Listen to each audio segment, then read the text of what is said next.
Hello everyone.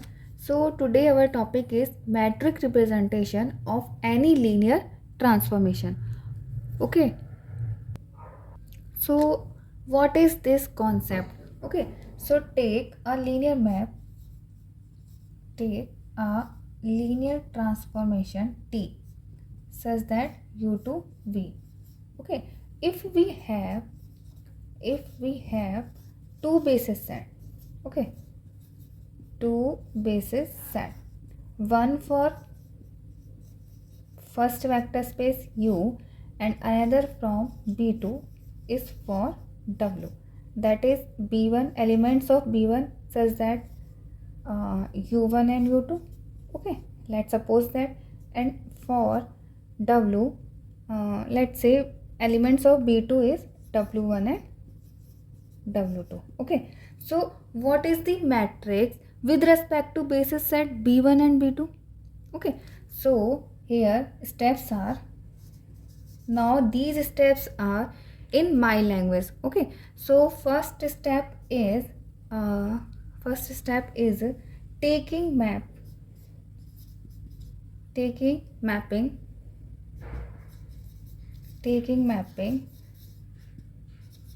on element of B1. Okay, now second step is this resultant element. Okay, take their linear combination with respect to W1 and W2. Okay, so now write resultant element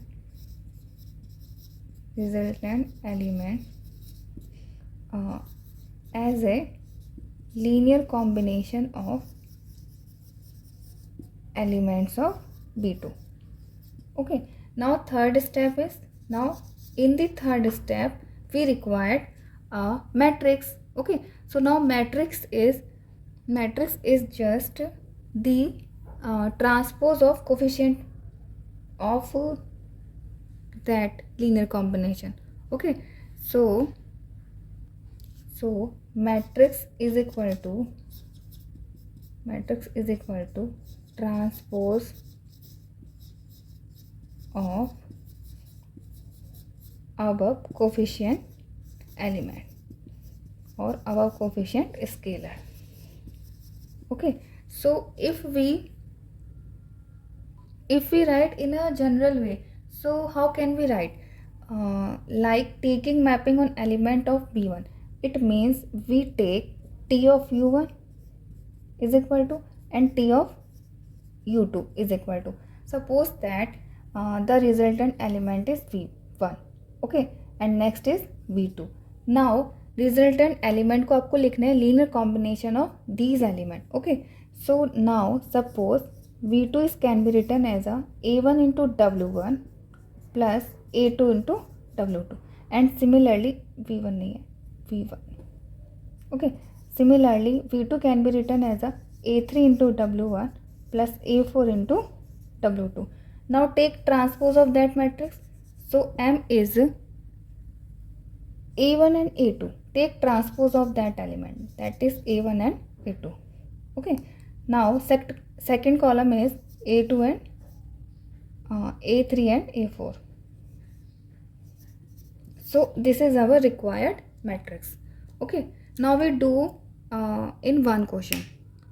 Now our question is, let T be a mapping of R3 to R3 such that T of xyz is equal to 3x plus y, comma x plus z, comma x minus z. Okay, find matrix of T with respect to standard basis of R3.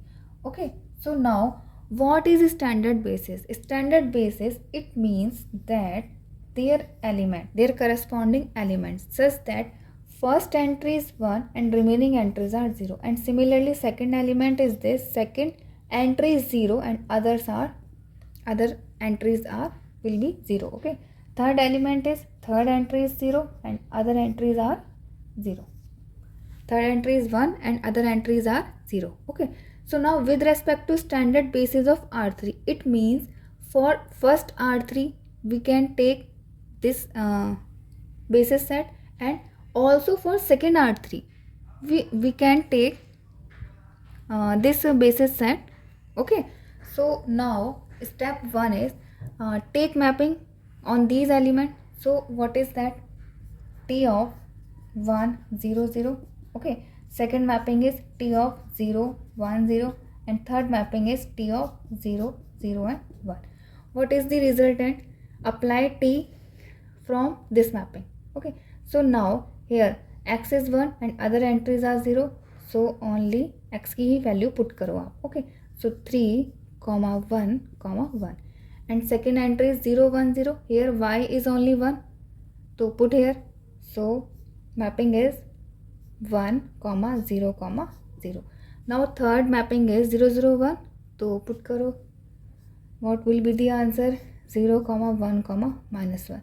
Now second step is these resultant element, इनको आप लिखो as a linear combination of second basis set.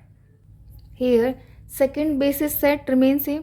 Okay, so now if we expand this element in the linear combination of these elements, so we can write as, if these elements अगर मैं इनको represent कर दूँ E1 E2 E3 से. Okay, ये इनका expression notation भी यही होता है, E1 E2 E3 standard basis के एलिमेंट्स का.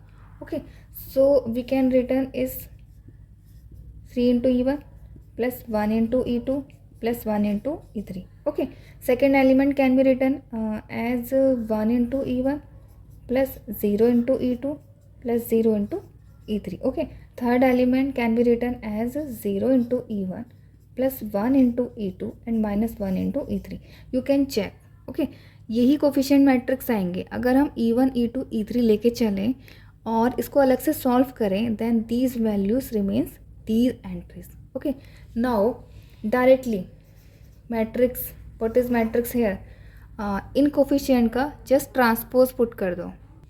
सो first column is 3 1 1 and second column is 1 0 0 and third column is 0 1 and -1 and this is our final answer. Okay, if T maps, एक result है अगर T की मैपिंग एन से M में जा रही होगी. ओके, सो ये लास्ट वाले का जो ऑर्डर आएगा वो आपका ऑर्डर आएगा जस्ट इसका opposite. It means M by N. Okay, आप नेक्स्ट क्वेश्चन ट्राई कर सकते हो, तो वहाँ पे इसका ऑर्डर सिमिलरली चेंज हो जाता है. Okay, so now what is diagonalization. Okay, a matrix A is diagonalizable if there exists a non-singular matrix P. It means what? There exists P inverse. Okay, it means what? Determinant of P is not equal to 0. It means what? P is invertible. Okay, such that B is equal to P inverse A into P is diagonal.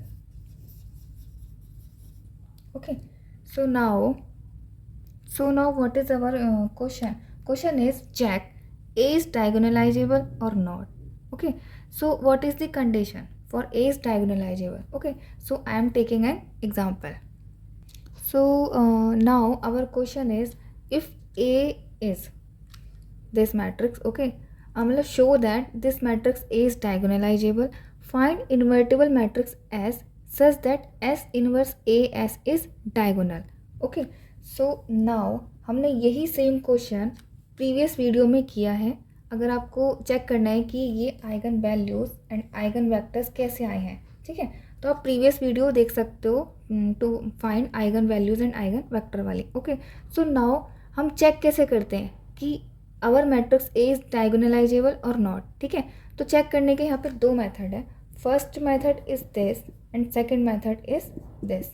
Okay, तो first method में हम क्या करते हैं, हम check करते हैं कि यहाँ पे इन आइगन वैल्यूज़ की algebraic multiplicity and geometric multiplicity. ठीक है, तो एलजेब्रिक मल्टीप्लिसिटी क्या होती है, for a particular eigen value वो कितने नंबर में रिपीट हुआ है. ठीक है, तो यहाँ पे जो -1 एंड -1 आइगन वैल्यू है 2 टाइम्स रिपीट हुआ है, तो यहाँ पर algebraic multiplicity for -1 eigenvalue कितनी हो गई, 2 हो गई. Okay, so and similarly algebraic multiplicity यही am for this 5 eigenvalue. Okay, so यहाँ पे 5 कितने टाइम्स आ रहा है, 1 टाइम आ रहा है. सो am फॉर 5 कितना हो जाएगा, 1 हो जाएगा. And now what is geometric multiplicity. ठीक है, तो ज्योमेट्रिक मल्टीप्लिसिटी होता है for a particular eigen value.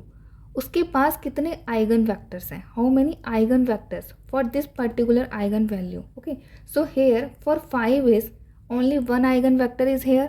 सो यहाँ पर ज्योमेट्रिक मल्टीप्लिसिटी फॉर 5 कितना हो जाएगा, ज्योमेट्रिक मल्टीप्लिसिटी ऐसे लिख लेते हैं, geometrical multiplicity for 5 is 1. Okay, and now also geometric multiplicity for -1 vector कितने आए थे, 2 वैक्टर्स आए थे. ठीक है, सो GM of 5 is 2. Okay, so now यहाँ पे देखो हर एक आइगन वैल्यूज़ के लिए AM एंड GM इक्वल है. तो if AM and GM equal हो तो वहाँ पर हम कह सकते हैं then we can say that A is diagonalizable. Okay, now second इसको हम ऐसे भी चेक कर सकते हैं कि अगर जितने भी यहाँ पे आइगन वेक्टर्स हैं वो लीनियरली इंडिपेंडेंट हो जाए तो हम कह सकते हैं कि A is diagonalizable. Okay, so यहाँ पे क्या होगा, सो लीनियरली इंडिपेंडेंट कब होता है, देखो if we have different eigen value, तो डिफरेंट आइगन वैल्यू के लिए आपको डिफरेंट आइगन वेक्टर्स ही मिलते हैं, तो they are linearly independent always. तो वो तो लीनियरली इंडिपेंडेंट होंगे. बट अगर सेम आइगन वैल्यू के लिए, अगर आपके पास सेम आइगन वैल्यू के लिए 2 डिफरेंट वेक्टर आए, ठीक है, तो वहाँ पर आप चेक कर लो कि दे आर लीनियरली इंडिपेंडेंट और नॉट. अगर ये भी लीनियरली इंडिपेंडेंट आ गए तो हम कह सकते हैं then A is diagonalizable. Okay, so अब ये कैसे फाइंड करते हैं, S इनवर्स AS. तो what is S here, S होता है आपका एक मैट्रिक्स. ठीक है, जिसके जो कॉलम्स होती हैं वो ये आइगन वेक्टर्स होते हैं. It means S is -1 -2 and 1. Second column is -2 1 and 0. Third column is 1 0 and 1. ठीक है, ये इन्वर्टेबल होना चाहिए तभी तो यहाँ पे S इन्वर्स भी फाइंड करते हैं. अब आपको फाइंड करना आता होगा किसी भी मैट्रिक्स का इन्वर्स. अगर नहीं आता है तो उसकी लिंक मैं डिस्क्रिप्शन बॉक्स में बता दूंगी. ठीक है, तो यहाँ से आप क्या फाइंड कर लोगे, फिर तो आप ये फाइंड कर सकते हो ना, ये डायगोनल है, ये डायगोनल मैट्रिक्स आती है. तो जब भी ये फाइंड करोगे ये आपका काम डू योरसेल्फ है. तो ये हमेशा एक डायगोनल मैट्रिक्स ही आएगी. क्यों आएगी डायगोनल मैट्रिक्स, क्योंकि यहाँ पर A इज़ डायगोनलाइजेबल है. Okay, so this video is complete, this topic is complete. See you on next video. Thank you.